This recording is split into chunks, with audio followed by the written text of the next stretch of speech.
Hello people, so for this week we're going to analyze the XY monthly linear.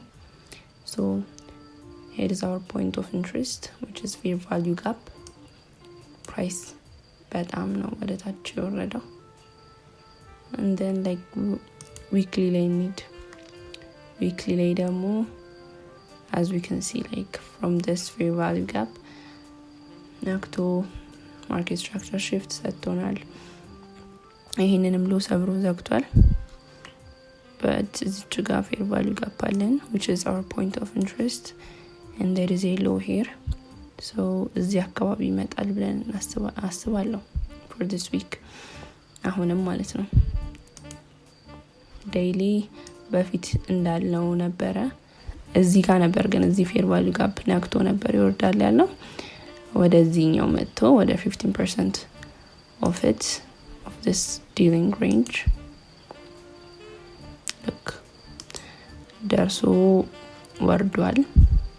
and then like ለአሁኑ ደግሞ ወይ retrace ወደ ላይ አድርጎ አሁንም ወደ ታች ይመጣል ብዬ ነው ማስበው.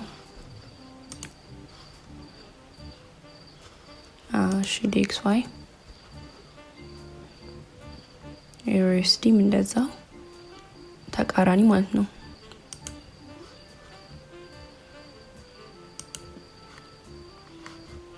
from monthly ብናየው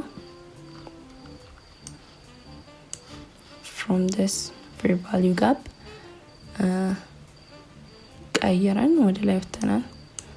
አሁንም እዚህ ጋር ሃይ ያለን እና እሷ ጋር ወደ ላይ ይወጣል ብዬ ነው ማስበው. so እንደ DXY ነው ይሄ ማለት ነው.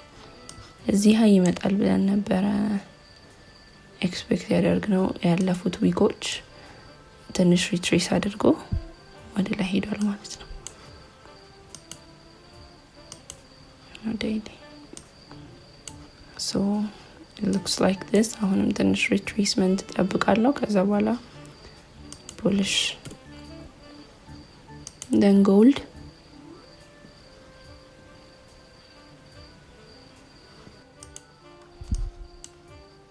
again gold monthly ላይ ነው አሁንም ያለ ነው 22 ቀን ይቀረናል ሊዘጋ monthly candle. so my expectation is እዚህ ድረስ እንደሚመጣ ነው, like I told you before, like 3000 ድረስ. weekly last week bearish ነበርን to this fair value gap, then ይሄንን ነክቶ ወደ ላይ ወጥቷል ማለት ነው. so I'm expecting price to come to this equal highs. እዚህ ጋር አልወሰደውም ጎልድ ላይ ማን ነው ሲልቨር ላይ ወስዷል. XA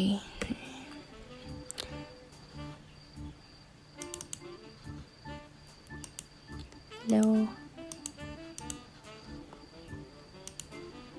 በደንብ እንዲታየን እዚህ ጋር እናድርገው. and then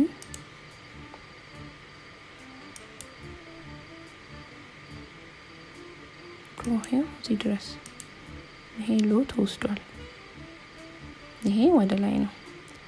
so ሴምቲ ያለን so I'm bullish. any break of structure ከዚህ ላይ break of structure ከሰጠን በኋላ I will enter ይሄን break ካረገልኝ በኋላ ማለት ነው. so yeah, this is it.